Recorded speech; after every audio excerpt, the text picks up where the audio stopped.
Bien, bonjour tout le monde, puis bonjour à ceux qui nous écoutent fidèlement, puis soyez les bienvenus. Les bienvenus à aller écouter ce que le Seigneur nous dit. Puis je vous invite à écouter, regarder, être attentif à ce qu'il nous dit. C'est vraiment lui qui a les paroles de vie éternelle pour nous. Bien, aujourd'hui, on est rendu au chapitre 21. Un chapitre qui nous parle de la fin des temps, de l'avènement de Jésus. Puis qu'est-ce qui va se produire quand on va être arrivé à cette fin des temps qui a fait couler tant d'encre, tant de choses qui ont été dites et tout ça. Mais là, on va aller ce matin à la source même. Qu'est-ce que Jésus nous a dit? Puis on va voir jusqu'au verset 19. Puis c'est une première partie parce qu'il va y avoir d'autres parties, puis je vous invite à le regarder attentivement avec nous. Puis le titre, Quand ton retour, puis quand la fin, la question des apôtres qui ont posé à Jésus. Puis le verset clé, et ce sera pour vous une occasion de témoignage. Qu'est-ce qui va être une occasion de témoigner? Hein? Ce que beaucoup disent, on doit témoigner de Jésus-Christ. Qu'est-ce que c'est que Jésus est en train de nous dire? Fait qu'on ira voir ça ensemble. Mais avant, rappelons-nous des enseignements de Jésus de la semaine dernière. Souvenez, dis-nous par quelle autorité tu fais ces choses, puis qui t'a donné cette autorité? Hein? Puis Jésus leur a répondu, hein, la même chose. Puis on se souvient du lien avec le baptême. Ça venait d'où, ça, le baptême? De Dieu. Si vous ne croyez pas au baptême, comment vous allez croire à qui m'a envoyé l'autorité? Puis, ce qui est bien important pour chacun de nous, est-ce qu'on croit à l'autorité de Jésus-Christ? Puis, qu'est-ce que ça veut dire concrètement, croire à son autorité? Est-ce que tu crois à l'autorité de ses paroles? Il nous a parlé de la vigne. Il est, hein? Il est le cep. Sa vigne, on a vu qu'est-ce qui était pour se produire aussi. La pierre vivante, celle qui est encore méprisée, rejetée de nos jours, qu'il l'a été par les pharisiens et sadducéens. Puis, il nous parlait d'être digne de la résurrection, mais laquelle? Parce qu'il y a deux côtés de résurrection, pour le bien ou pour le mal. Le fils de David, hein, qui confirmait Jésus-Christ comme Seigneur. Fils de David, aie pitié. La personne avait bien compris. Puis Jésus avait terminé d'être en garde contre les pharisiens, contre les autorités spirituelles trompeuses. Puis d'examiner, hein, qu'est-ce que Jésus nous dit, puis qu'est-ce que les pharisiens ou les sadducéens disaient. Mais encore aujourd'hui, c'est pour nous qu'il a laissé ça aussi des exemples pour pas qu'on tombe dans les mêmes pièges. C'est d'examiner avec la parole de Dieu dans son ensemble ou avec les théologies que l'homme a développées. C'est un ou l'autre. Puis on reviendra, j'avais dit qu'on était pour revenir avec ça, mais on va revenir la semaine prochaine avec gardez-vous des faux prophètes. Puis c'est toujours la question parole de Dieu ou parole des hommes. Puis avant de débuter, Seigneur Tout-Puissant, puisses-tu nous guider, nous éclairer dans la bonne compréhension, parce qu'on veut te suivre, Seigneur, on veut t'être fidèle, on veut bien comprendre ce que tu nous dis pour être en mesure de bien l'appliquer pour nos vies, Seigneur, cette nouvelle vie que tu nous as donnée. Merci, Seigneur Jésus, le Maître, le Seigneur, le Sauveur. Amen. Bien, le premier verset, ayant levé les yeux, hein, vous vous souvenez, il était au mont des Oliviers, puis proche du temple, Jésus vit des riches qui mettaient leur offrande dans le trésor du temple. Puis des riches qui donnaient souvent avec des gros montants, des grosses offrandes et tout. Puis il y avait le trésor du temple qui servait pour le service de Dieu, mais qui avait été détourné parce que Jésus a même chassé des personnes qui en faisaient un commerce. Mais là, il a vu aussi une pauvre veuve qui mettait deux pittes. Deux pittes, une pitte, c'est censé équivaloir à un quart de sou à peu près comme valeur. Fait que c'est pas grand-chose qu'elle a mis. Mais Jésus dit une chose très surprenante. Les riches qui arrivent avec des grosses offrandes, puis cette pauvre veuve, elle était seule.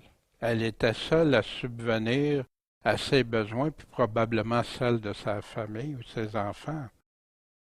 Puis cette pauvre veuve a mis plus que personne. Wow! Qu'est-ce que tu veux dire, Jésus? Quelqu'un vient de mettre 1000 $, puis elle met un demi-sou, puis ça vaut plus? Qu'est-ce qui arrive? Mais oui, Jésus n'est pas en train de mépriser en passant ceux qui donnaient beaucoup. C'est pas ça qu'il est en train de faire. Mais il est en train de dire qu'elle a donné plus, qu'elle a mis plus que personne. Fait que là, il va dire, ceux-là ont mis dans les offrandes de Dieu de l'or superflu. Autrement dit, ce qui restait, ce qu'ils pouvaient, ils donnaient. Et c'était pas essentiel pour vivre pour eux. Mais celle-ci a mis son nécessaire, tout ce qu'elle avait pour vivre. Quand Jésus dit elle a mis plus que tous ceux qui mettaient des gros montants, qu'est-ce qu'il est en train de parler? Volontairement d'un bon cœur agréable.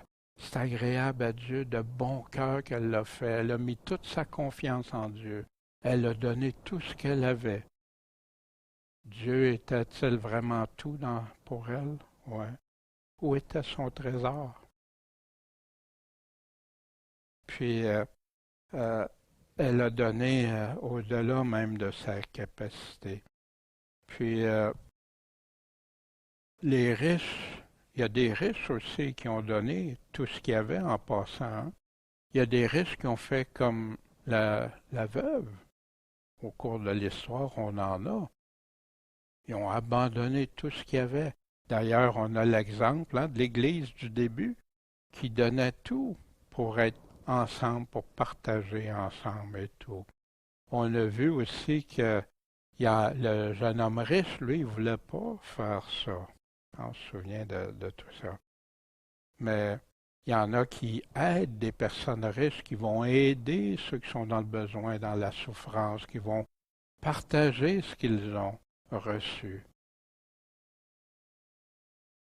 Mais il y en a que, même s'ils n'ont pas grand-chose, ils veulent tout garder sans jamais partager. Ce que Jésus reproche d'ailleurs pour les boucs et les brebis. Puis comme quelques-uns disaient que le temple était orné de belles pierres et d'offrandes, c'est quelque chose d'extraordinaire, le temple, quand, je ne sais pas si vous avez déjà vu des images, des photos, c'était extraordinaire, puis immense puis avec des pierres, avec de l'or dedans, c'est incroyable.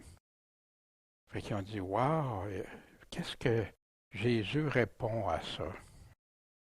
Vous contemplez ces choses, mais des jours vont venir qu'il n'y sera laissé pierre sur pierre qui ne soit renversé.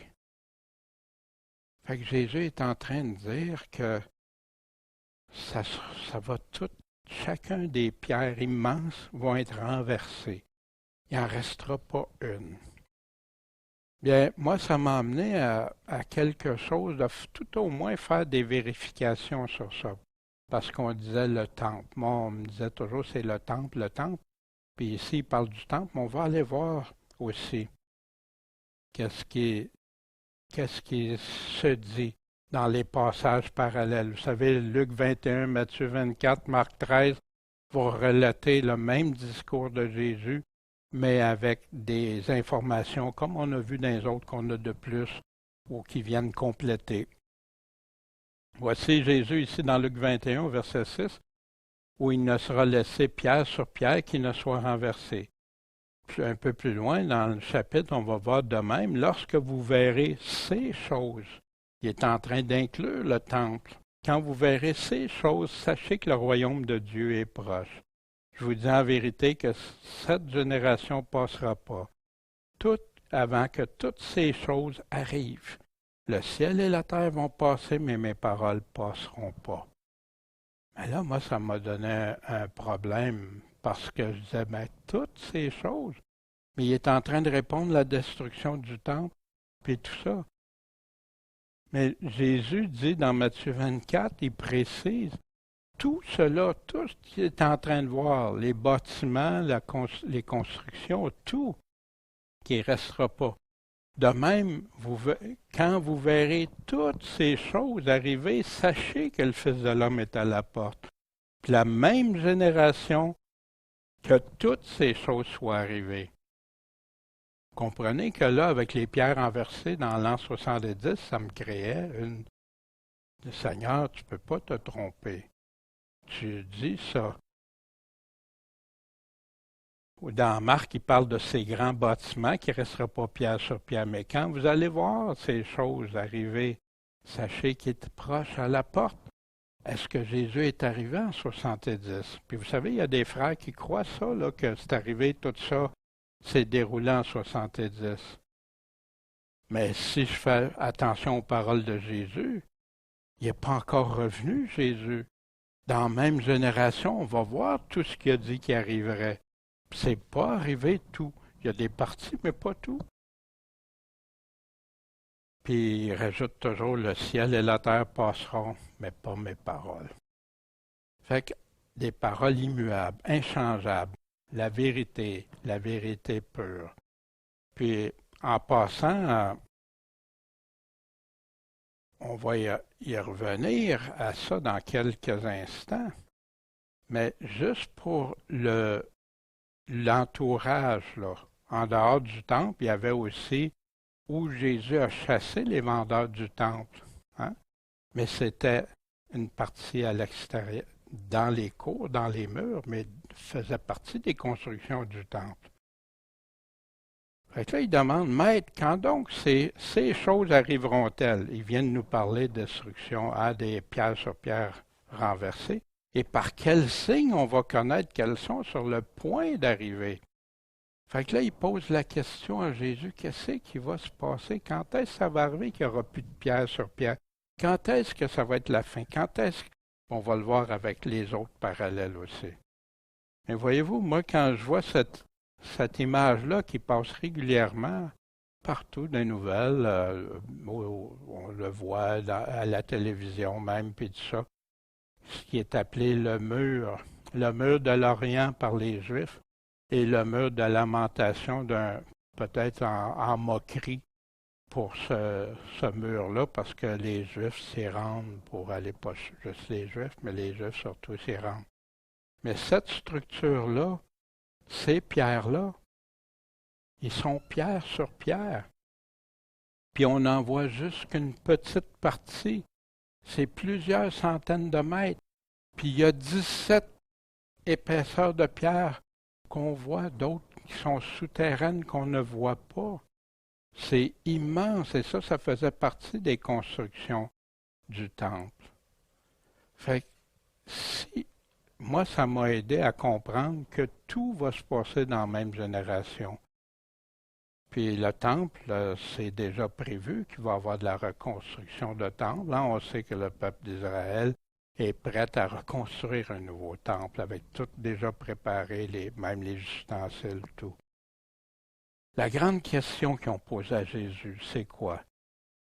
Quand saura-t-on que ces choses arriveront? Quel signe? Avec quel signe qu'on va le savoir? Fait que dans Luc 21, quand donc ces choses arriveront, quel signe qu'on va voir que c'est sur le point d'arriver? Fait que Jésus nous dit la pleine vérité dans ça. Le problème qui arrive, c'est que des gens ont interprété des choses, ont été plus loin que Jésus, ou passer par-dessus des paroles de Jésus. Mais Jésus nous dit quoi?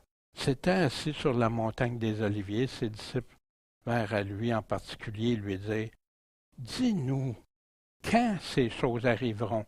Puis quel sera le signe de ton avènement et de la fin du monde? » Voyez-vous, ces choses, là, on a plus de précision. Quelle était la question à Jésus? Dis-nous quand ces choses arriveront et quel sera le signe de leur prochain accomplissement. Mais le temple, les pierres sur pierre des constructions du temple étaient inclus dans la réponse de Jésus. Qui a des oreilles pour sa réponse jusqu'à la fin? Puis je sais, pour moi, j'ai entendu des frères, des personnes qui affirment, oui, tout est arrivé en 70. Il y en a d'autres qui vont dire, ben ça, c'est séparé. Le temple, c'est une affaire. Puis après ça, les autres signes. Mais Jésus n'a pas parlé du tout de ça. Il n'a pas fait de séparation. Il a dit que tout va se passer dans la même génération. Fait que pour ma part, je crois complètement, totalement à Jésus-Christ. Puis je veux croire ce qu'il est en train de me dire. Puis c'est de cette grande question qui nous concerne tant. Fait que c'est là que c'est important d'écouter. Puis voici ce qu'il nous dit.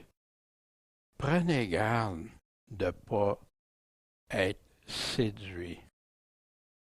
C'est intéressant, hein?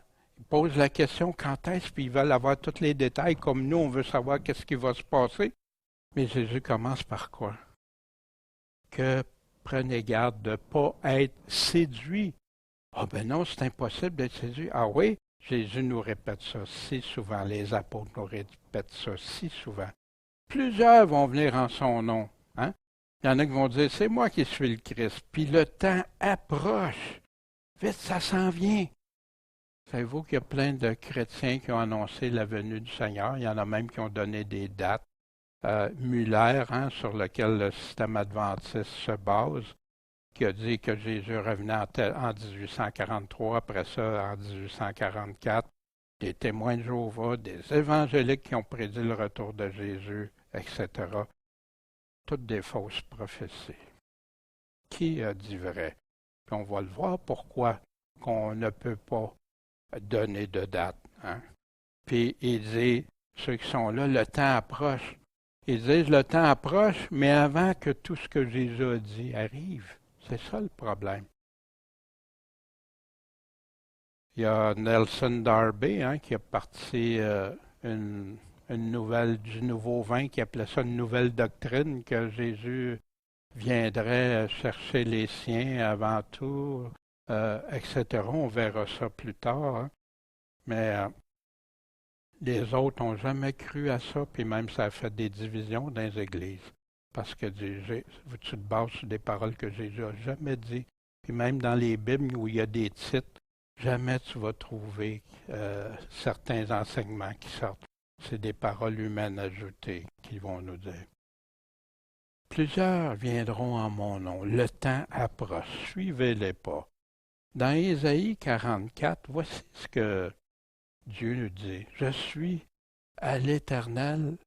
Hein? Il y en a un qui va dire, je suis à l'Éternel. Moi, je suis au Seigneur. L'autre se réclamera du nom de Jacob. Et l'autre écrira de sa main même, je suis à l'Éternel, puis prendra le nom d'Israël. Hein? Beaucoup parlent au nom d'Israël d'ailleurs. Ainsi dit l'Éternel, le roi d'Israël et son Rédempteur, l'Éternel des armées. Je suis le premier, je suis le dernier, hein, ce qu'on retrouve aussi dans l'Apocalypse. Il n'y a point d'autre Dieu que moi. Qui a fait entendre sa voix comme moi? Ben, qu'il le déclare, qu'il le prouve. Fait que si tu entends parler quelque chose qui s'en vient, que Dieu a dit ça, ben, va voir, est-ce que Dieu l'a dit? Puis cette personne-là a la responsabilité de prouver. Mais si ça ne vient pas de Dieu, pourquoi écouter ça? Depuis que j'ai établi le peuple ancien, qu'ils annoncent l'avenir, ce qui doit arriver. Ben, s'ils sont si plus connaissants que moi, ben, qu'ils annoncent ce qui va arriver, qu'ils le disent. Mais il nous dit, ne soyez pas effrayés et ne soyez pas troublés. Ne te laisse pas fait entendre et annoncer dès longtemps, vous êtes mes témoins. Y a-t-il un autre Dieu que moi? Il n'y a pas d'autre rocher, j'en connais point. Voyez-vous sur qui on doit se fier totalement, qu'on n'a pas à douter de rien. Il est là, puis c'est lui qui nous annonce les vraies choses. Voici qui nous a dit en tout premier, prenez garde pour être séduits. Plusieurs vont venir en son nom. Suivez-les pas, le temps approche. Dans Matthieu 24, prenez garde que personne encore vous séduise. Il y en a plusieurs en mon nom. Ils vont séduire beaucoup de gens. Ils vont réussir à séduire. Ils vont-tu séduire des gens qui ne sont pas croyants? Ben non, ils ne sont pas intéressés à ça. Ils vont séduire ceux qui sont croyants. C'est ça le problème. Plusieurs faux prophètes vont s'élever, puis ils vont séduire beaucoup de gens. Ils vont en séduire, l'amener avec eux autres. Parce que l'iniquité sera multipliée, la charité de plusieurs se refroidira, puis il continue. C'est terrible, tout ce qui se fait. L'iniquité, le péché, l'impiété, tout ce que ça fait comme dommage, c'est ça qui fait refroidir aussi. Quand tu aimes ton prochain, tu fais des choses, puis ça se retourne contre toi, bien, il y en a qui, au lieu de persévérer, ils abandonnent. Il y a plein de choses qui se produisent. Encore là, plusieurs vont séduire, puis plusieurs faux prophètes, faux Christ vont s'élever, vont accomplir des signes, des prodiges pour séduire même les élus si c'était possible. Ben oui, c'est possible. Jésus ne te dirait pas soyez sur vos gardes s'il n'y aurait pas de danger d'être séduit. Prenez-y garde. Voici, je vous ai quoi? Tout prédit. Il nous l'a tout dit. Mais qui écoute Jésus? Prendre garde de ne pas être séduit. Dans Colossiens 2, Paul en parle au verset 8. Prenez garde que personne ne vous séduise. Comment? Par la philosophie. Puis ça, c'est malheureux parce que si on regarde, il y en a qui ont été séduits comme ça. Vous vous souvenez quand on a regardé celui que Luther regardait comme celui qui interprétait Saint-Augustin, qui a mêlé quoi? Les philosophies du monde, la philosophie grecque, à l'Évangile. Des vaines tromperies selon la tradition des hommes, selon ce que les hommes disent, enseignent, selon les rudiments, les principes du monde, et non selon Christ. Qu'est-ce qu'il est en train de dire? Les affaires qui ne viennent pas de Dieu, mais essaye pas de fitter ça dans les affaires de Dieu, ça ne marche pas. C'est selon Christ. C'est quoi selon Christ? Selon ce qu'il nous dit. Prenez garde aux mauvais ouvriers. Oui, parce que ça, il nous a mis en garde qu'il était pour avoir des mauvais ouvriers. Puis il nous les décrit. On regardera ça éventuellement. Prenez garde à la fausse circoncision. Pas circoncis du cœur, vraiment. Frères, prenez garde que quelqu'un de vous n'ait un cœur mauvais et incrédule en se détournant du Dieu vivant. Fait que prendre garde pour ne pas être séduit, c'est mur à mur dans le Nouveau Testament. Comment pas se faire séduire? Voici dans Hébreux 12, prenez garde de ne pas mépriser celui qui vous parle, car si ceux qui méprisaient celui qui les avertissait sur la terre de la part de Dieu, tous les prophètes, tous les véritables prédicateurs, n'échapperont pas, nous échapperons encore moins, nous qui nous détournons de celui qui parle des cieux. Puis on peut se détourner facilement, puis c'est malheureux qu'il y a tant d'églises qui se sont détournées de celui qui parle des cieux, tout en l'appelant Seigneur. Le contexte de ce que Dieu dit, pas celui des hommes, des théories ou théologie. Si tu restes attaché, qu'est-ce qu'il est en train de dire? Puis t'examines avec nos questions clés qu'on connaît tous, des questions que Jésus utilisait, que les apôtres utilisaient. Pas avec des présuppositions et des préjugés. Je lis un texte, puis déjà dans ma tête, c'est réglé. Non. Lis-le avec l'ouverture de Dieu par son Esprit Saint. Qui le dit? À qui il dit? De quoi est-il en train de parler exactement? Quels mots qu'il utilise? Dans quelles circonstances? À quel moment? Ou pour quel temps? Comme ils sont en train de regarder les pierres sur pierre renversées, c'est pour quand ça? Mais il nous dit c'est tout dans la même génération. Hein, vous savez, c'est pour ça qu'on a ça avec le logo, hein, les questions clés. Qui, quoi, quand, comment, pourquoi et où, combien, quelle ampleur, amplitude. Puis c'est toutes des questions qui nous aident à comprendre vraiment ce que Jésus est en train de dire. Pas se laisser entraîner dans toutes sortes de voies. Or, quand vous entendrez parler de guerre et de sédition des révoltes, tu vois ça dans les peuples, là, des contestations, manifestations, etc. Ne vous épouvantez pas. Pourquoi? Parce qu'il faut que ces choses arrivent auparavant. Mais ça ne sera pas sitôt la fin. Qu'est-ce qu'il est en train de nous dire ici? C'est pas la fin encore, il est en train de répondre à la question. Voici avant ce qui va arriver, les choses qui vont arriver auparavant, avant son avènement, avant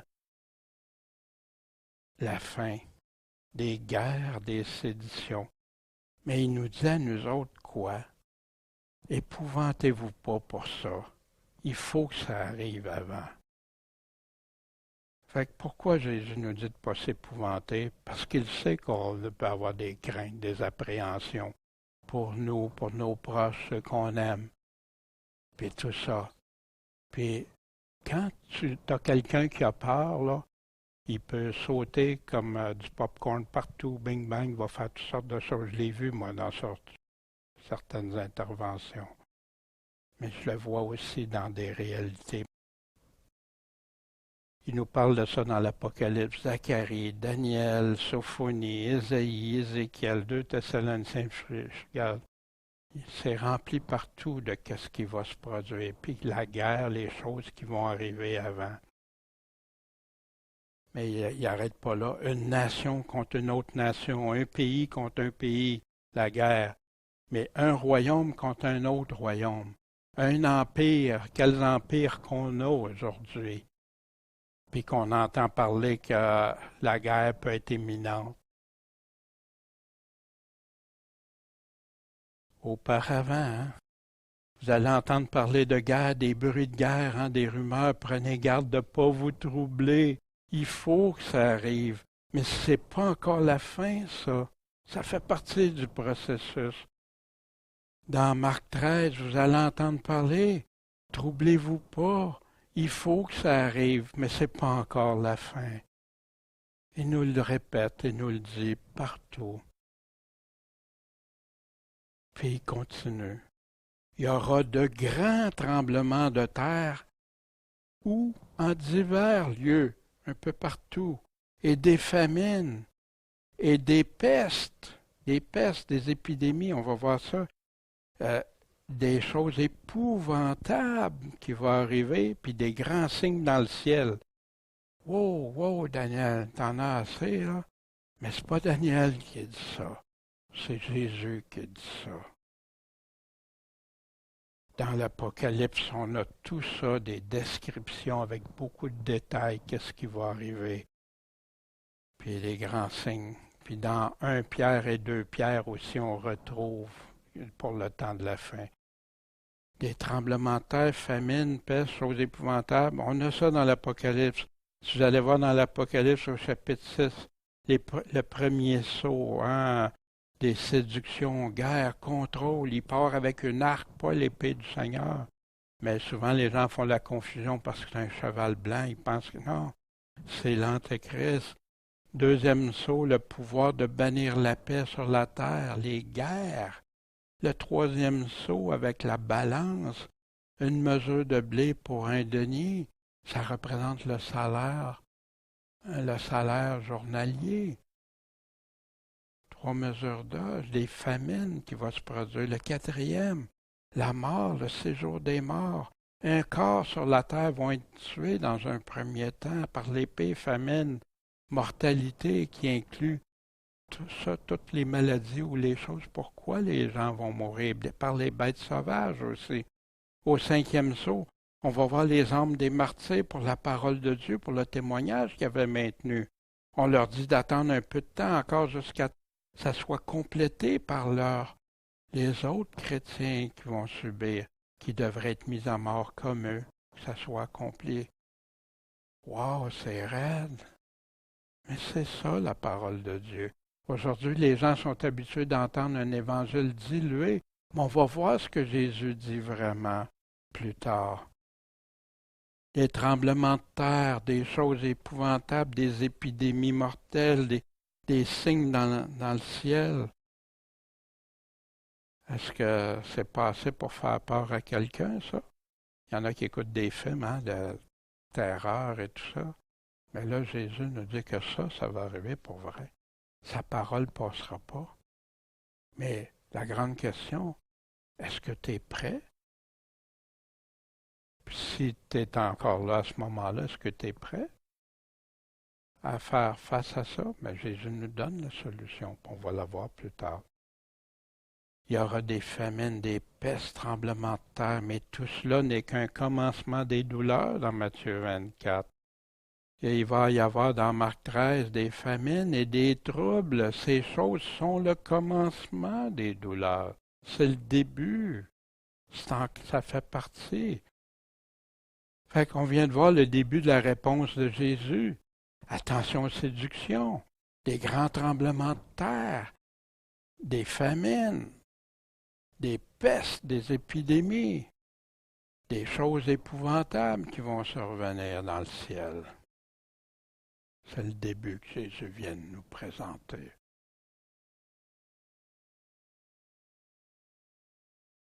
Mais avant tout cela, ils vont mettre la main sur vous et vous persécuteront, vous livrant aux synagogues, vous mettant en prison et vous menant devant les rois et devant les gouverneurs à cause de mon nom.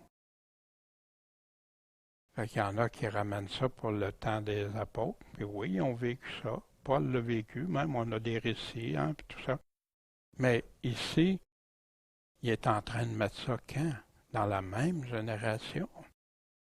À cause de mon nom. Mais persécution, non, c'est pas pour le chrétien. OK, mais où Jésus nous dit ça, que c'est pas pour le chrétien? Et ce sera pour vous quoi? Une occasion de témoignage. Voyez-vous comment Jésus met le temps des persécutions avec un témoignage? Mais est-ce que c'est nouveau, ça? C'est une nouvelle doctrine? Pas du tout. Les apôtres, ça leur est arrivé. Les premiers chrétiens, les catacombes, l'Inquisition, nos frères dans plus de 50 pays actuellement qui souffrent juste parce qu'ils ont le nom de Jésus-Christ puis ils ne veulent pas le renier. Gratuitement, ils reçoivent. C'est très simple parce que dans les nouvelles, tu n'entends pratiquement jamais parler. Tu vas parler de certains cas de ici et là, mais tu n'entendras pas parler des milliers. Il y a le site Open Doors ou Porte ouverte qui relate ces choses-là. Mais ici, il y en a qui vont tendre l'oreille. Le chrétien qui croit Jésus, qui croit les paroles de Jésus, il va garder l'oreille ouverte, il va vouloir entendre. Mais l'autre que c'est trop, c'est du déni, ça me fait trop peur. Non, c'est pas vrai, ça se peut pas. C'est pour ça que la doctrine agréable de il nous arrivera rien, Jésus va être là avant, tout ça. Mais Jésus, où il dit ça? On va le voir. La peur qui conduit ailleurs. Voici ce que Paul dit à Timothée dans 2 Timothée 3. Les saintes lettres qui peuvent t'instruire. Pourquoi? Pour le salut, par la foi qui est en Jésus-Christ. Toute l'Écriture est divinement inspirée. Il y en a qui m'avaient déjà dit que c'était juste l'Ancien Testament. Ben non, les lettres du Nouveau Testament, il y en a qui circulaient partout. Pierre en parle, même des lettres de Paul, il y en a qui tordent le sens, puis tout ça. C'était déjà là. Mais c'est divinement inspiré, ça vient de Dieu, utile pour enseigner, pour convaincre, pour corriger quand on est dans l'erreur, pour former à la justice, celle de Dieu, pour que l'homme de Dieu soit accompli et propre à toute bonne œuvre. Je t'en conjure, devant Dieu et devant le Seigneur Jésus-Christ qui doit juger les vivants et les morts, quand, à son apparition, pendant son règne, prêche la théologie, prêche les théories, prêche, je m'excuse, hein? Non, prêche la parole quand j'ai compris ça. C'est la parole qu'on prêche, rien d'autre. Insiste en temps et en dehors du temps. Reprend, censure, exhorte en toute patience et en instruisant. Savez-vous, c'est lourd des fois, parce que t'aimerais dire autre, juste les beaux côtés, juste les choses. Mais reprends, censure, en toute patience. Parce que si tu n'es pas patient, tu vas avoir le goût de tout abandonner, suivre ta chair et tout. Car il viendra un temps où les hommes n'endureront pas la saine doctrine, la doctrine de Christ, mais désireux d'entendre des choses agréables, ils vont s'amasser des docteurs, des enseignants selon ce que leur cœur veut les emmener, leur convoitise. Puis ils vont fermer l'oreille à la vérité, puis ils vont se tourner vers des fables. Des fables. Hein? C'est valable, ça, devant Dieu. Qu'est-ce que tu vas faire avec ta fable devant Dieu? Mais toi, sois vigilant en toutes choses. Endure les afflictions. Fais l'œuvre d'un évangéliste.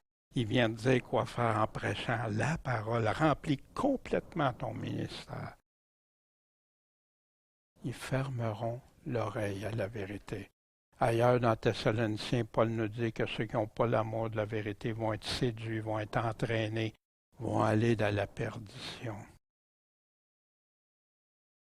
À cause de mon nom, vous allez être une occasion de témoignage, Jésus dit. Voici ce que Pierre, qui a bien compris ça, que Pierre qui a été souvent persécuté, emprisonné, on a dans les actes des récits de ça. Bien-aimés, soyez pas surpris de la fournaise qui est au milieu de vous. Pourquoi il dit ça? Parce qu'il est sous l'empire de Néron, le despote, qui torturait, qui faisait brûler même des chrétiens comme des torches vivantes dans son jardin, enrobés de bitume, puis on a les choses historiques de ça. Mais savez-vous qu'il y en a qui chantaient en brûlant? Impossible humainement, mais divinement, oui. Et réjouissez-vous. Pensez pas que c'est quelque chose d'étrange, ça. Réjouissez-vous de ce que vous participez aux souffrances de Christ. Comment ça, participer? Il a déjà tout fait pour moi. Oui, Jésus a accompli les choses pour nous. Puis il n'y a rien, personne de nous autres qui va se sauver lui-même. Mais il nous dit qu'on va participer à ses souffrances. On ne sera pas mieux traité que lui. Quand sa gloire va manifester, ça va être quand à son retour, que vous soyez aussi comblés de joie. Si on vous dit des injures pour le nom de Christ, vous êtes bien heureux. Pourquoi? Parce que l'Esprit de gloire, l'Esprit de Dieu repose sur vous. C'est comme ça que les apôtres se sentaient joyeux quand ils ont été battus, amenés devant les... Puis ils s'estimaient heureux de pouvoir faire ça par amour pour le Seigneur, puis de rester là. Mais qu'est-ce qu'il nous dit? L'Esprit de gloire, l'Esprit de Dieu repose sur nous dans ce temps-là. C'est pour ça qu'il y en a des chrétiens qui sont même morts en chantant, pas par leur esprit. Il est blasphémé par eux, mais il est glorifié par vous, que nul ne souffre comme meurtrier ou larron ou autre. Puis voyez-vous, la différence, le blasphème de l'esprit, il en parle ici. Encore. Souffre pas comme malfaiteur, t'ingérer dans les affaires d'autrui. Mais si tu souffres comme chrétien, n'aie pas honte de ça, mais glorifie Dieu à cet égard. Parce que le temps vient où le jugement doit commencer par la maison de Dieu. Puis s'il commence par nous, peut-être c'est bien que tu souffres un peu aussi pour te purifier, t'enlever des choses que tu fais contraires à Dieu. Sinon, si ça commence le jugement par nous, quelle va être la fin de ceux qui obéissent pas à l'évangile de Dieu? ceux qui ne suivent pas ce que Jésus a enseigné. Et si c'est à grand-peine que le juste est sauvé, hein, on dit, ah, le salut, c'est facile. Ah ouais? J'ai déjà prêché ça parce qu'on m'avait montré ça, moi. Wow! J'avais oublié bien des enseignements, le chemin étroit, porter sa croix, puis tout ça, hein? Que ceux donc qui souffrent par la volonté de Dieu. Remarquez ici, Dieu le permet. Dieu dit dans sa volonté, oui, puis Dieu a des voies complètement changées de ce que l'homme peut penser, lui recommandant leur âme comme un créateur fidèle, comment en faisant le bien. C'est dur ce que Pierre dit là, hein? Mais c'est ça que Jésus a prêché. Il est en train de prêcher exactement des paroles de Jésus quand il dit de porter sa croix, puis être prêt à mourir, à donner sa vie. Mais il y en a beaucoup qui abandonnent là. Il y a des chrétiens qui choisissent d'abandonner parce qu'ils trouvent les paroles trop dures de Jésus. Ça revient avec les 4 semences. Mais c'est pour ça qu'on a le temps. Quand Dieu nous dit tout d'avance, on a le temps de se préparer, de devenir fidèle, de dire, ben moi, je vais être un vrai de vrai Seigneur. J'ai peur, il y a ça, ça, ça. Donne-moi ce que j'ai besoin. Moi, je te crois. Je veux t'obéir. Je veux te suivre coûte que coûte. Voici ce que Paul dit aux Thessaloniciens, hein, où on parle de l'enlèvement des chrétiens. Afin que nul soit ébranlé dans ses afflictions, parce que vous savez vous-même que nous sommes destinés à quoi? À cela des tribulations. C'est ce que les Thessaloniciens vivaient, puis qui était un modèle exemplaire pour les autres. Quand nous étions avec vous, nous vous prédisions, on vous le disait d'avance que nous aurions à souffrir des afflictions comme c'est arrivé, puis comme vous le savez. Mais il était inquiet, ne pouvait pas entendre plus longtemps j'envoyais afin de savoir qu'est-ce qui était arrivé de votre foi, de peur que le malin tentateur ne vous ait séduit à abandonner à cause de vos persécutions, vos tribulations, puis que notre travail ne fût devenu quoi? Inutile. Tu es avec le tentateur, tu n'es plus avec Dieu. Voici dans Matthieu, hein, il nous dit, comme dans Luc 21, de prendre garde. Ils vont vous traduire devant les tribunaux, les synagogues, vous allez être fouettés, comparaître devant un gouverneur, les rois, à cause de moi, pour me rendre témoignage. Il y en a qui oublient que témoigner aussi, témoin, c'est synonyme de martyr aussi. Mais il faut que l'Évangile auparavant soit prêché à toute nation. Hein? Fait qu'il y en a qui sortent ça de leur contexte. Mais comment l'Évangile va être prêché aussi à toutes les nations? Avec les tribunaux aussi, avec plein de choses. Prenez garde à vous-même, hein? Vous allez être fouettés, comparaître à cause de moi pour me rendre témoignage devant eux. Mettez-vous donc dans l'esprit de ne pas préméditer votre défense. Mais Dieu, tu vas arriver ça comment? Fait qu'il y en a qui se préparent, hein, qui font tout, je vais préparer mes affaires pour être capable de répondre. Mais qu'est-ce qu'il dit ici? Mets-toi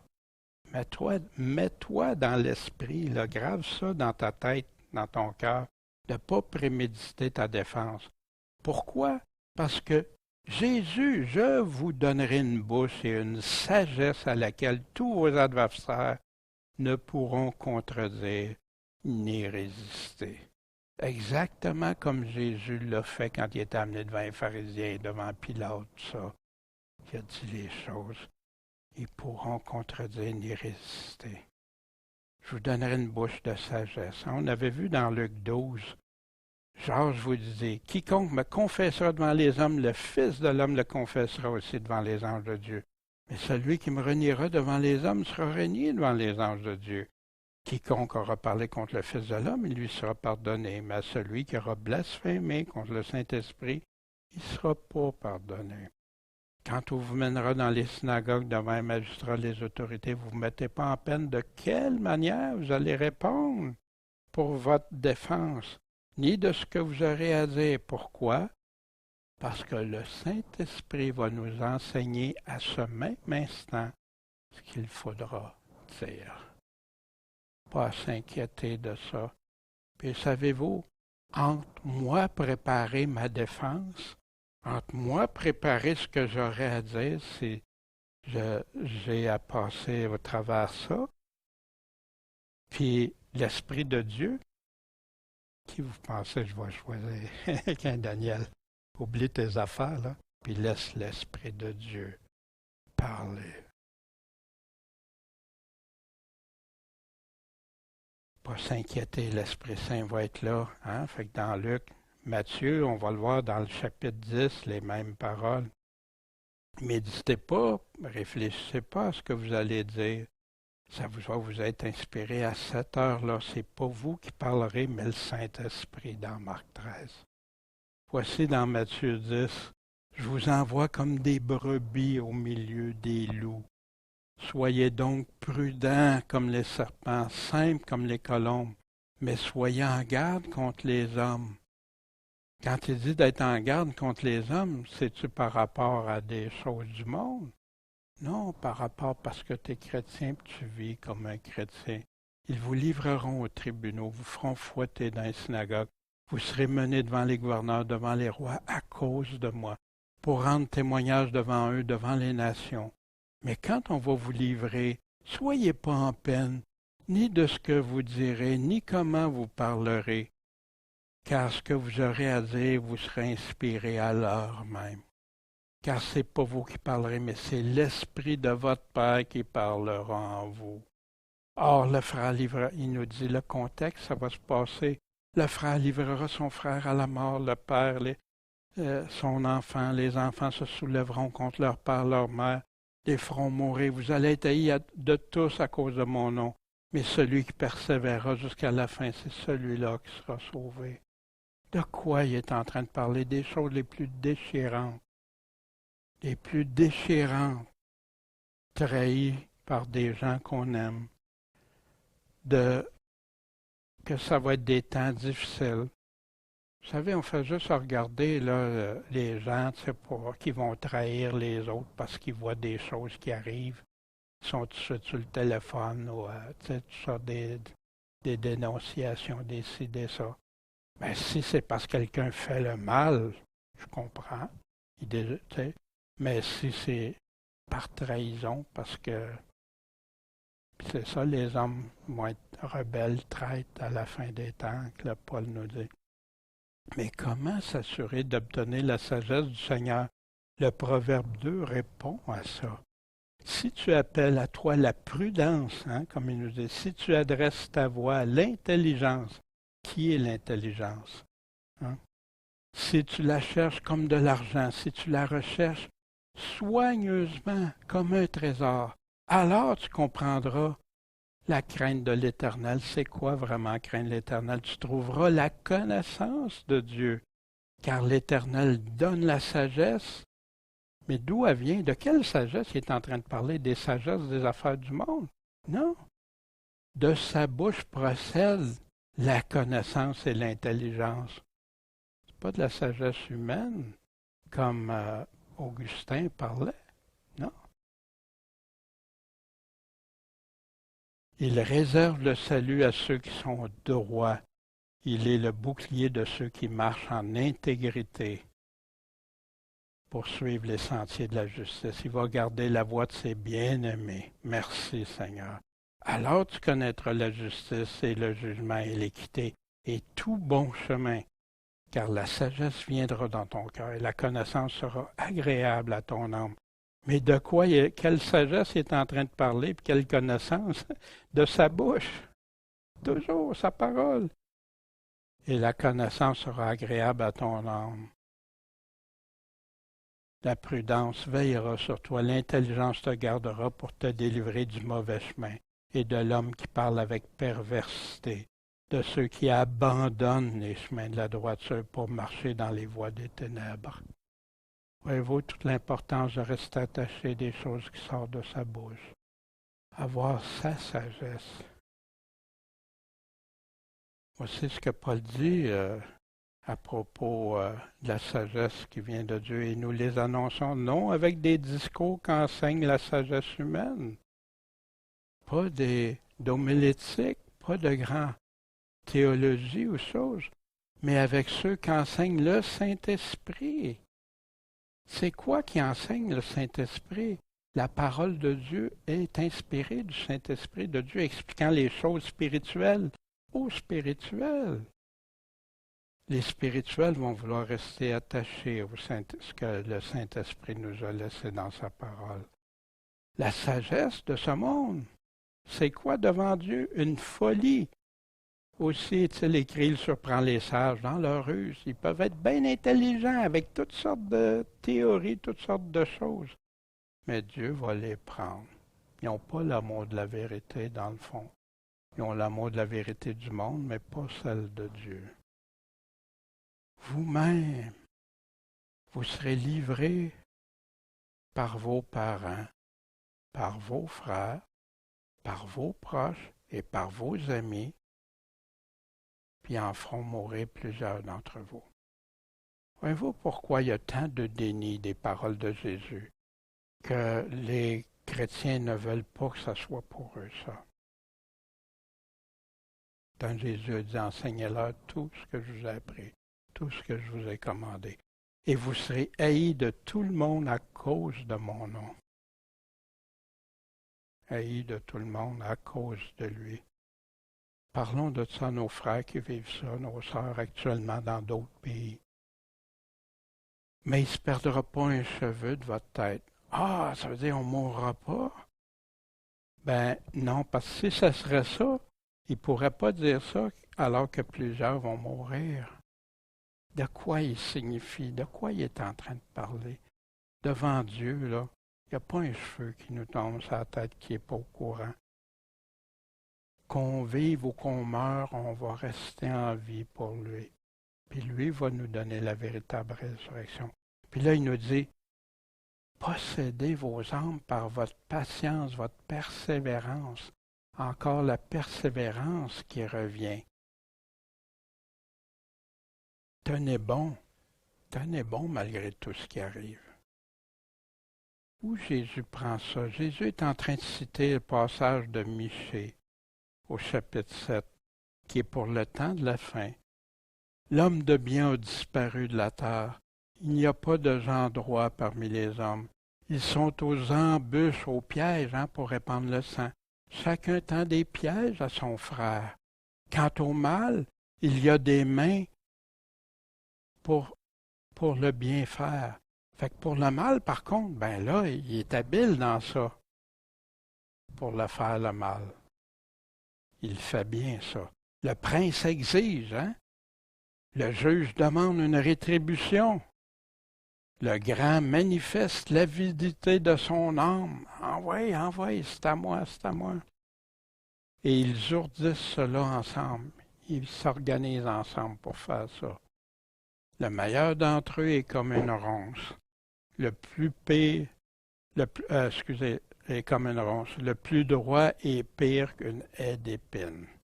Fait que le plus droit de la gang, là, c'est comme des épines, une haie, comment ça va? Le jour annoncé par tes sentinelles, ton châtiment arrive. C'est alors qu'ils seront dans confusion. Puis là, il dit, ne croyez pas à un ami, ne vous fiez pas à un intime devant celle qui dort en ton sein. Garde-toi d'ouvrir la bouche, car le fils déshonore le père. La fille s'élève contre sa mère, la belle-fille contre sa belle-mère. Chacun a pour ennemi les gens de sa maison. Vous vous souvenez, Jésus nous enseignait ça. C'est pour ça que nous, on doit prier. On doit être forts ensemble, comme couple, comme famille. Mais on ne sait pas jusqu'où ça peut aller. Il y en a qui vont croire pour un temps, il y en a qui vont abandonner. Mais qu'on soit prêt à tout pour le Seigneur. Mais moi, je regarderai vers l'Éternel. Je m'attendrai au Dieu de mon salut. Mon Dieu m'exaucera. C'est dur, ces paroles-là. Moi, ça m'a déchiré le cœur. Puis je me souviens, je regardais des livres sur les martyrs, l'histoire des martyrs chrétiens et tout. Puis je trouvais ça terrible. Mais au travers de ces livres-là, j'ai découvert aussi que Dieu était toujours là. Puis que Dieu a toujours été en arrière, puis qu'il a béni. Ça veut-tu dire que ça va arriver à tous, ça? Non. Mais il nous dit d'être prudents dans tout. Haïs de tous. Voici dans l'Évangile de Jean, au chapitre 15, après nous avoir dit de porter du fruit. Puis, si le monde vous hait, sachez qu'il m'a haï avant vous. Si vous étiez du monde, ben le monde aimerait ce qui est à lui, mais parce que vous n'êtes pas du monde, mais que je vous ai choisi dans le monde. C'est pour cela que le monde vous hait. Souvenez-vous de la parole que je vous ai dite. Le serviteur n'est pas plus grand que son maître. S'ils m'ont persécuté, ils vous persécuteront aussi. S'ils ont observé ma parole, s'ils l'ont gardé ma parole, s'ils l'ont mis en pratique, ils observeront aussi la vôtre.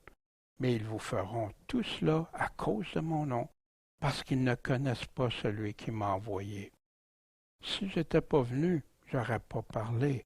Il n'y aurait pas de péché. Si l'Évangile ne serait pas là aujourd'hui, ben non, tu sais. Mais maintenant, ils n'ont point d'excuse pour leur péché. Celui qui me hait est aussi mon Père. Quelle tristesse! Puis, vous savez, dans tout ça, le Seigneur ne veut que le bien de ceux qui croient en lui. Mais on est dans un monde ennemi de Dieu, un monde qui est contre Dieu, qui est ce que Dieu a dit. Ouais, mais là, c'est subi des injustices, là, moi, là, ça marche plus, là, Seigneur. Rendez honneur à tous, aimez tous les frères, l'amour, hein. Craignez qui? Dieu. Honorez le roi, donnez ce qui y appartient. Domestiques, employés, serviteurs, soyez soumis à vos maîtres, à vos patrons en toute crainte. Non seulement à ceux qui sont bons et indulgents, mais à ceux qui sont difficiles, ceux qui ne sont pas corrects. Car c'est une chose agréable à Dieu que quelqu'un, par un motif de conscience, endure des afflictions, en souffrant injustement.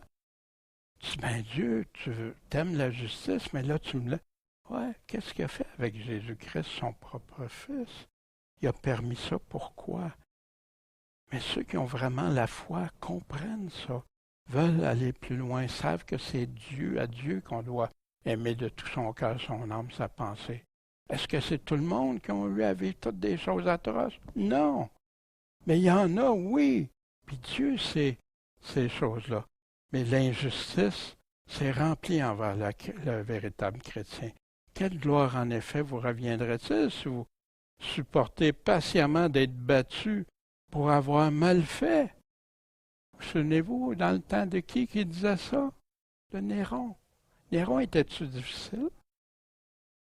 Honorer le roi, t'es sûr, Pierre, tu te trompes pas? Quelle gloire, hein? Mais si vous supportez patiemment, persévérance, la souffrance pour avoir bien fait, c'est à cela que Dieu prend plaisir, car c'est à cela que vous êtes appelés, puisque Christ aussi a souffert pour vous, vous laissant un exemple. Savez-vous, si Jésus ne nous aurait pas laissé cet exemple-là, on aurait-tu un cœur qui voudrait aller plus loin? Ah, il l'a fait, mais pourquoi? Afin que vous suiviez ses traces. Lui qui n'a pas commis de péché, dans la bouche duquel il ne s'est trouvé aucune fraude, qui, outragé, ne rendait pas d'outrage et maltraité, faisait pas de menaces. Hein, il y en a facile, mais s'en remettait à qui? À celui qui juge, justement. Lui qui a porté nos péchés en son corps sur le bois, afin qu'étant mort au péché, nous vivions à la justice par la meurtrissure de qui vous avez été guéris. C'est le cœur de l'Évangile, le sens même de l'Évangile.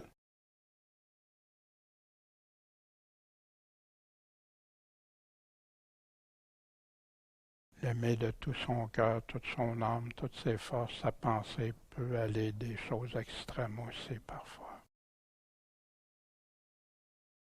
Et trahison, moi ça me déchirait le cœur quand je lisais ça. Quoi, Seigneur? Les personnes peut-être que j'aime le plus qui vont un jour. Ouais, ça peut arriver, hein? Dans la famille, il peut y avoir des divisions.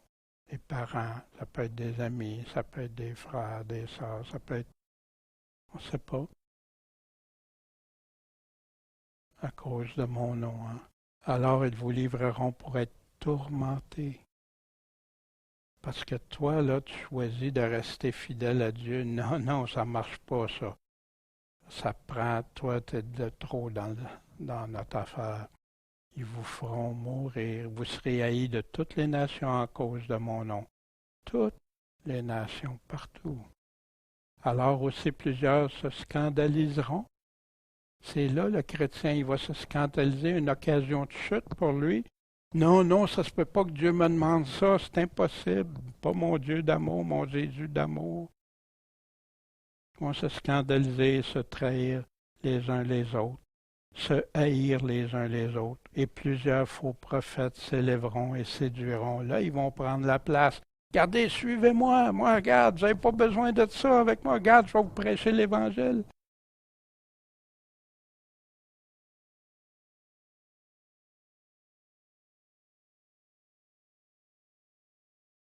Et encore dans Marc 13, mais celui qui persévérera jusqu'à la fin sera sauvé.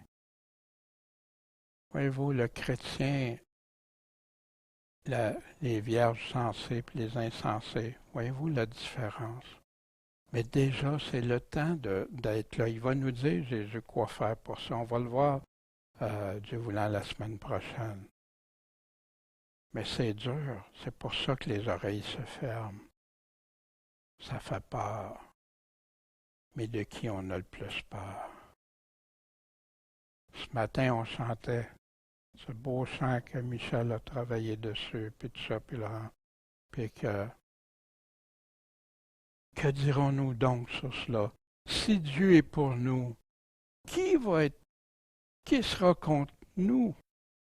Lui qui n'a pas épargné son propre fils, il a été prêt à tout, même la chose la plus précieuse, qu'il l'a livré pour qui? Pour nous tous, par amour. Puis personne ne va pouvoir dire à Jésus, toi, tu ne sais pas ce que c'est mes souffrances, hein? Tu ne connais pas mes souffrances. Ah ouais? Jusqu'où il a été par amour pour toi, pour moi. Comment nous donnera-t-il pas toutes ces choses avec lui? Qui va accuser les élus de Dieu? Dieu est celui qui les justifie.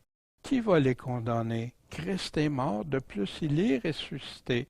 Il est même assis à la droite de Dieu et il intercède aussi pour nous. Merci Seigneur d'intercéder pour moi, pour chacun. Qui va être capable de nous séparer de l'amour de Christ?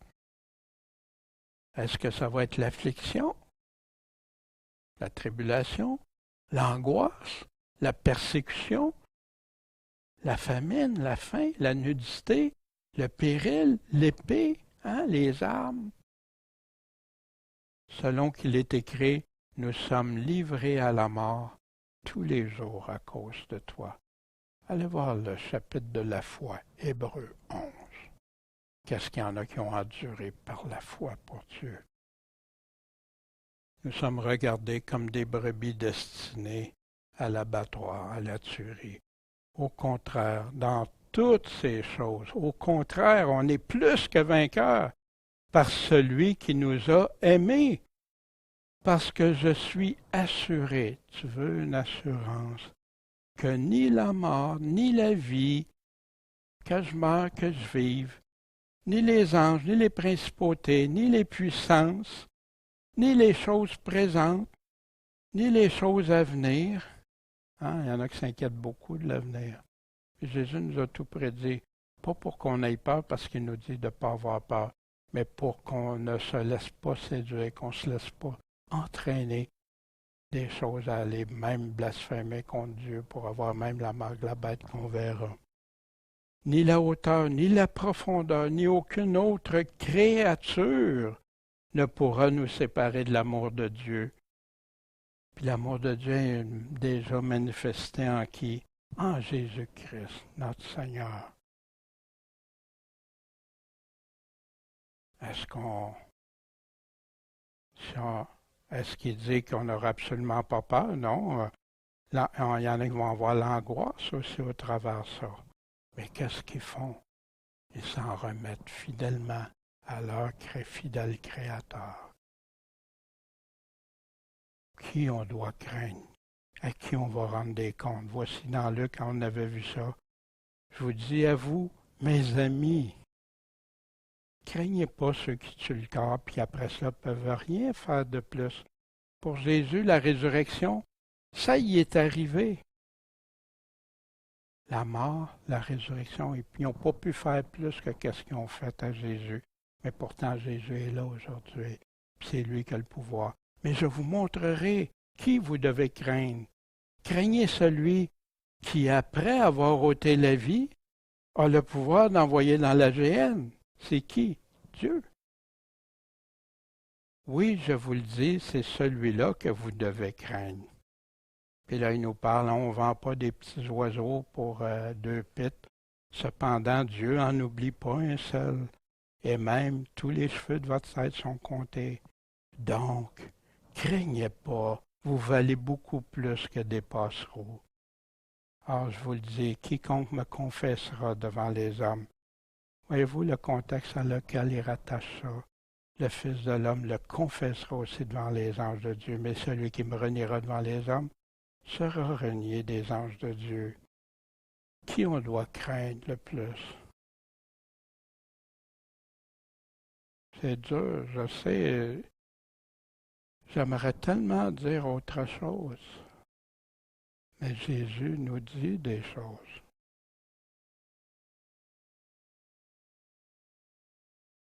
C'est pour ça qu'il y en a beaucoup qui vont abandonner.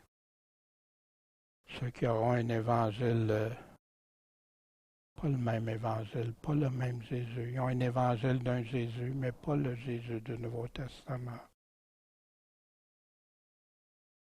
Jésus nous parle des tribulations, des persécutions, arrestations devant les tribunaux, mais que ça va être une occasion de témoigner, d'évangéliser, comme les apôtres ont eu, livrer, dénoncer des trahisons. Il y en a plusieurs qui vont mourir, Jésus nous dit. Puis, on va voir dans la suite l'abomination de l'Antéchrist qui va partir la grande tribulation. Cette tribulation que tant de gens ont peur puis qui veulent tellement enlever ça des paroles de Jésus. Ils passent par-dessus ou ils l'attribuent à quelqu'un d'autre. Si on réfléchit aux enseignements de Jésus ce matin, devant Dieu, beaucoup d'argent ou 2 pittes, c'est quoi qui fait la différence? Pas la quantité monétaire, c'est le cœur en arrière. Comme cette veuve qui a tout donné. Jésus qui nous répond à la question, on a le début, là, on va voir la semaine prochaine, Dieu voulant, la suite, concernant les événements de la fin. Mais es-tu prêt à l'écouter attentivement? Même si ça te crée toutes sortes d'émotions, de la crainte, des appréhensions, es-tu prête à l'entendre? Peux-tu y ajouter des choses ou en enlever? Puis qui a raison? Puis qui aura raison? As-tu déjà lu par toi-même seulement ces paroles, avec soin, sans idées préconçues, sans théologie d'avance, sans des choses que non, non, mon déni de mon cœur, non, ça se peut pas. Écoute-le. Moi, je sais que Jésus a fait un travail dans mon cœur parce qu'autant j'avais des craintes au début quand j'ai compris que ça pouvait nous arriver, autant qu'en me confiant en lui, en m'approchant de lui, en le laissant parler, qui m'a donné une paix dans le cœur malgré tout ça. Une paix qui surpasse toute intelligence, puis qui garde mes idées concentrées sur Jésus.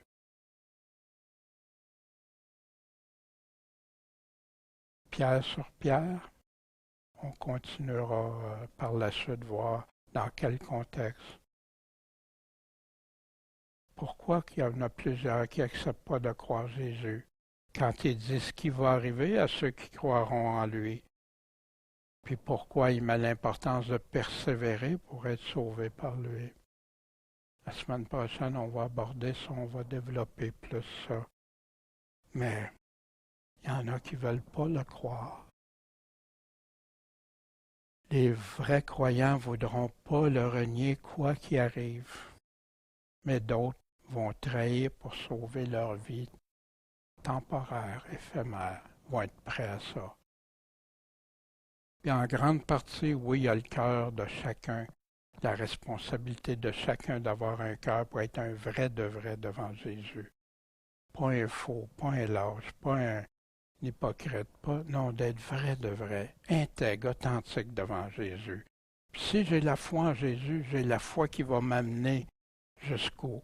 Puis j'ai la foi que des chrétiens qui avaient peur de ce qui s'en venait, puis qui ont passé au travers en chantant le Seigneur, en chantant des louanges au Seigneur. C'est humain, ça? Non. Mais qu'est-ce qu'ils ont fait? Ils n'ont pas renié le Seigneur. Ils ont fait confiance à 100%. Puis on verra ça, la vie temporaire, hein, le maximum de temps que ça peut durer ici. Puis est-ce qu'on a la foi quand il nous dit ces choses-là? Précédant le retour de Jésus, puis le rassemblement des siens, qui dit que toutes ces choses-là vont arriver dans la même génération. C'est ce qu'on a au menu aussi la semaine prochaine. Est-ce que tu vas être là pour écouter la suite essentielle du message que Jésus nous a laissé? Puis de prendre position dans ton cœur maintenant. Déterminé. Dieu, tu me dis des choses qui ne me sont pas agréables, mais qui sont vraies, qui vont être la réalité. Puis est-ce que je suis prêt à tout? Je ne sais pas la part, je ne sais pas qui d'entre nous va avoir à subir. Peut-être certains vont être partis, il y en a qui Dieu va protéger, ils vont mourir avant tout ça qui arrive. Il y en a d'autres qui vont arriver toutes sortes de circonstances, je ne sais pas. Mais Dieu est là. Puis c'est en lui ma confiance. Ce monde-ci, ça va disparaître comme Pierre nous dit. Ça va tout disparaître, ça. Qu'est-ce qui va rester l'éternité? Et où? Avec qui j'ai confiance que j'ai la foi? Mon Père céleste, ta parole est souvent difficile dans certaines choses et tu me le montres souvent chaque semaine, Seigneur. Mais tu as les paroles de la vérité, tu as les paroles de la vie éternelle. Tu veux qu'on ait l'amour de la vérité, qu'on te croie, Seigneur. Puis si tu nous avertis toutes, c'est pour nous aider à demeurer. Tu nous aimes, puis tu veux pas qu'on devienne scandalisés ou les occasions de chute, même envers d'autres ou pour nous-mêmes. Seigneur, donne la pleine assurance à mes frères, mes sœurs, comme tu me l'as fait dans mon cœur, Seigneur. Aide-les à être déterminés pour toi, coûte que coûte. Puis on sait, Seigneur, qu'en ayant confiance en toi, tu vas t'occuper du reste. Tu vas tout faire, qu'on ait à vivre ou pas certaines choses, qu'il arrive quoi que ce soit, Seigneur. C'est toi le rocher. Puis tu es notre bouclier. Donne-nous la sagesse, rassure des cœurs de se tourner vers toi, Seigneur, quand ils vont voir. C'est pas parce qu'on n'y croit pas aux choses qui arrivent, qui vont arriver, qui n'y arriveront pas, Seigneur. Elles vont être là. Fait que si on est des vierges sages, Seigneur, guidées par toi, éclairées par toi, puis que tu puisses nous dire à la fin, bon et fidèle serviteur, tu as persévéré en moi. Merci, Seigneur. Béni sois-tu. En ton Saint-Nom, Jésus. Toi qui es notre Seigneur, Seigneur, pour devenir notre Sauveur. Amen.